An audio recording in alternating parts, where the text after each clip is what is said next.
Welcome back to the Hardware Unboxed monthly GPU pricing update. After a period of pretty consistent graphics card releases from both AMD and Nvidia, things have cooled down a bit in February. No new GPUs to talk about, no especially amazing deals or anything, but it's still worth taking a look at how the market is faring now that it's settled a bit and what we can expect from here in the next couple of months. The main highlights from this month surround two, news/rumor articles. Some GPU buyers in the United States were treated to clearance prices at Best Buy for Nvidia GeForce 30 series cards. These prices included the RTX 3090 Ti dropping to $880, the RTX 3080 Ti falling to $720, and the RTX 3080 listed for an astonishingly low $420 US, down from its $700 MSRP. While other mid-range cards saw no discounts or a small $30 drop in the case of the RTX 3060, those that were able to pick up the RTX 3080 for $420 did get a ripping good deal. And that's really one of the only ways to get a good deal in the current GPU market if you are interested in an Nvidia GPU at this sort of performance tier. What's interesting about these clearance prices is that for the most part, despite being limited time deals at Best Buy, they really should just be the normal price of these models in 2023, or perhaps not even the normal price and above what should be a normal price. Several of them, like the RTX 3060, they're nearly 2 years old now. Take the RTX 3090 Ti at its discounted price of $880. That may seem like a great deal considering the card launched at $2,000 US, but on a cost per frame basis, it still makes the RTX 3090 Ti a relatively poor deal. With the new RTX 4070 Ti coming in at $820 US these days, the 3090 Ti at $880 actually has slightly worse cost per frame. Given that 4070 Ti models have been quite abundant and easy to purchase, there was no real reason to wait for the 3090 Ti to drop to $880, unless you specifically needed the 24GB of VRAM versus just 12GB on the 4070 Ti. In my opinion, in the current market, a 3090 Ti-like GPU would need to be priced more like $700 to get my interest. That would give it superior value than the RX 6950 XT, and for a clearance price, it would make it an obvious buy. We can apply similar analysis to the RTX 3080 Ti as well, with its discounted price of $720, looking like quite a good deal, again on face value, given the overpriced $1,200 MSRP. I mean, you're saving nearly $500 there.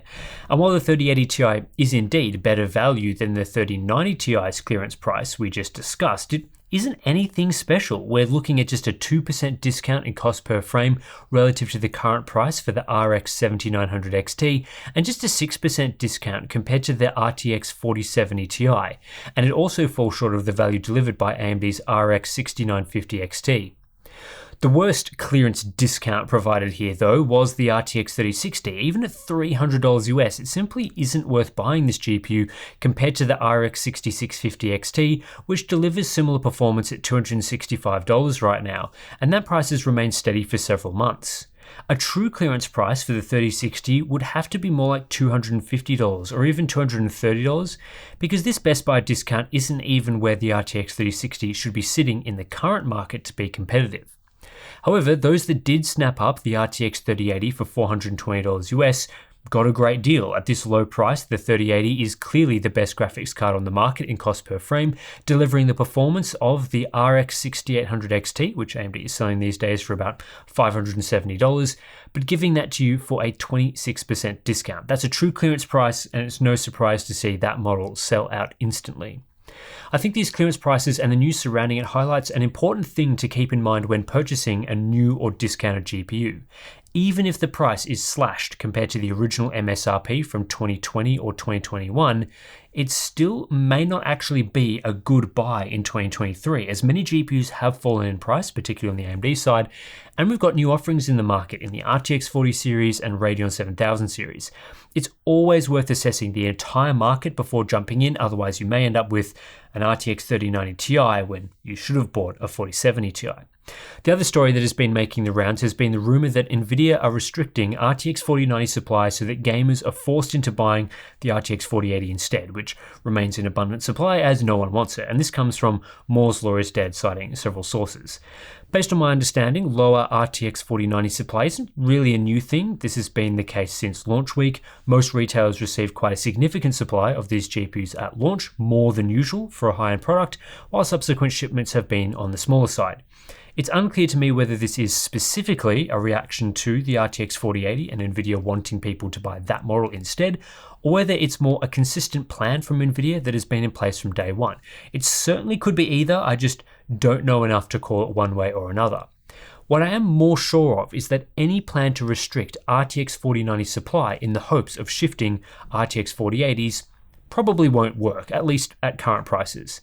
We've actually been in a position for several months now where the RTX 4080 has been easily available at or near the MSRP, while the RTX 4090 has been largely out of stock in some countries or priced above its MSRP. Gamers have had ample chances since the start of this year to buy the 4080 instead of the impossible to find 4090, and have largely chosen not to do that, if terrible sales rates are any indication.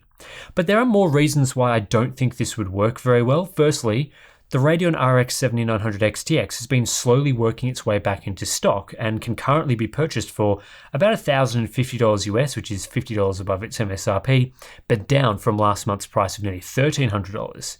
If Nvidia are driving people away from their premium RTX 4090 and into the $1,200 or less price tier, there is actual competition there from AMD, and I suspect many buyers will be more interested in the cheaper, better value 7900 XTX than the overpriced RTX 4080.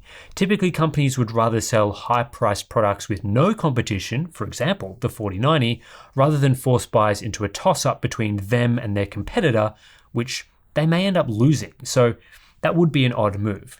Also, the 4090 is actually available in many countries, just not so much in the US, which tends to be the focus of most of these discussions. Here in Australia, you can actually buy 4090 right now for below the local MSRP of $2,960 Australian, so that isn't going to force anyone into buying an RTX 4080 instead if they were interested in the 4090. In countries like Canada and the UK, you're looking at just a 5% premium over MSRP to buy a 4090, compared to more like 13% premium in the US, which isn't going to make much of a difference to someone who has the cash for a premium GPU like this. If you were interested, you just spend the extra 5%. Whether or not this will change is still to be seen. Maybe the models that are in stock are all that is coming for a while, but RTX 4090 sales have cooled down, so I don't expect a huge imminent supply crunch, at least outside the US. Plus, with the 4090 being significantly faster than the 4080, I imagine those that did want that performance tier would wait until stock is replenished rather than change their mind and buy an inferior product instead. Graphics card supply is always a tricky discussion because gamers want these GPUs to flood the market so that prices drop overnight, but usually companies will try to manage supply so that doesn't happen. They want supply to meet demand. GPU makers also have to manage their GPU and wafer allocation across many products. For example, in the short term, while RTX 4090 demand has dropped off, Nvidia may be choosing to focus on the recently released workstation RTX 6000 ADA card instead, which commands a much higher price tag. That's just a normal resource management sort of thing and isn't anything to be concerned about. Outside of the occasional discount and flash sale, the unfortunate reality is that new GPU pricing hasn't shifted substantially over the last 6 months, and the release of new graphics cards at largely the same cost per frame as older models has done little to shake up the market. For example, here we have Nvidia's current RTX 30 series GPUs on Newegg, noting that cards above the RTX 3070 Ti have been discontinued in the last couple of months and are no longer available. No significant price changes here, couple of models fluctuating a bit, but generally you're looking at the same sort of price if you had bought at any time from the holiday period to now. Nvidia has really made no effort or little effort whatsoever to bring their old Ampere GPUs back to their MSRPs despite a relatively weak GPU market. The RTX 3070 has routinely sat above $500 US for the last 5 months, as has the RTX 3070 Ti with its $600 MSRP. The RTX 3050 is still terribly priced at nearly $300 when it really should be no more than its $250 MSRP, ideally less. The 3060, for the first time in the last year, is available at its $330 MSRP, while the 3060 Ti has been the only model that I'd say has had a realistic MSRP. For buyers mostly interested in a mid-range GPU, this is quite an ugly picture, and it's hard to recommend any of these Nvidia GPUs except maybe the 3060 Ti. Most of these products are several years old now, we're approaching the launch of new RTX 40 series models in the coming months, and AMD has dropped pricing for their competing cards below MSRP. Despite this, cards like the RTX 3060 and 3050 continue to sell at a reasonable pace, which doesn't bode well for the mainstream market this year. If buyers voting with their wallets are saying those cards are good value, then it's unlikely we'll see a significant shake-up with new models. On the AMD side of things, pricing has also generally been flat over the last 6 months, especially for mainstream offerings priced below $400 US. Higher-end models have fallen in price as AMD look to clear inventory for their RX 7000 series, though unlike with Nvidia's lineup, most of these GPUs are still available. The one outlier here is the 6800 XT, which has fluctuated in price more than usual. During the holiday period last year, there were some very attractive sales for that model, whereas these days stock is harder to come by and prices have risen a bit. It's easier to make a case to buy an AMD GPU in the current market with pricing that fits more appropriately with newer models. For example, the 6950 XT is still reasonably priced at $700 US, offering better cost per frame than the 7900 XT and XTX, though at a lower performance tier. You could also make a case for most other models as they are typically among the better value products on the market, such as the 6700 XT, 6650 XT, 6600, and the 6800 XT.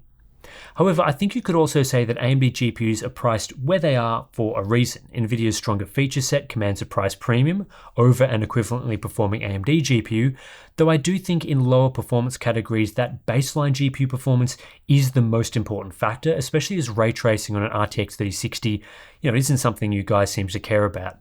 AMD have also made a few blunders lately, such as not releasing a new driver for the 6000 series for 2 months. While there is a new driver available these days, that left RDNA 2 owners feeling a bit ignored from the software side of things, and it was a bit of a baffling move from Team Red.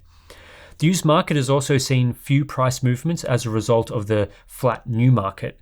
RTX 3090 Ti prices have fallen since December, but outside of that, there isn't much going on here to suggest you'll be getting a much better deal a few months from now.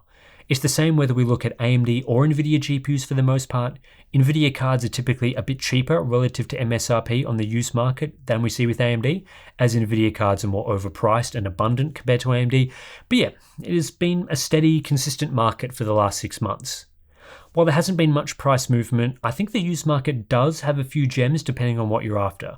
For example, I find it very hard to justify spending $550 new on an RTX 3070 these days, but you can get one used for just $370, which, along with the RTX 3060 Ti at $320 on average, is tempting if you specifically want an Nvidia GPU. The gap in cost per frame between Nvidia and AMD closes on the used market and makes Nvidia options not too bad, or at least not as bad. The GTX 16 series continues to offer something for people who have less than $150 to spend, while Turing models also seem okay, although the performance on offer here is getting harder to recommend for the latest AAA titles. Used AMD GPUs at times are harder to recommend, mostly because if you're buying something like an RX 6800 XT, you won't be saving that much compared to just buying that model new. I certainly wouldn't be grabbing a used graphics card for just a 10% discount.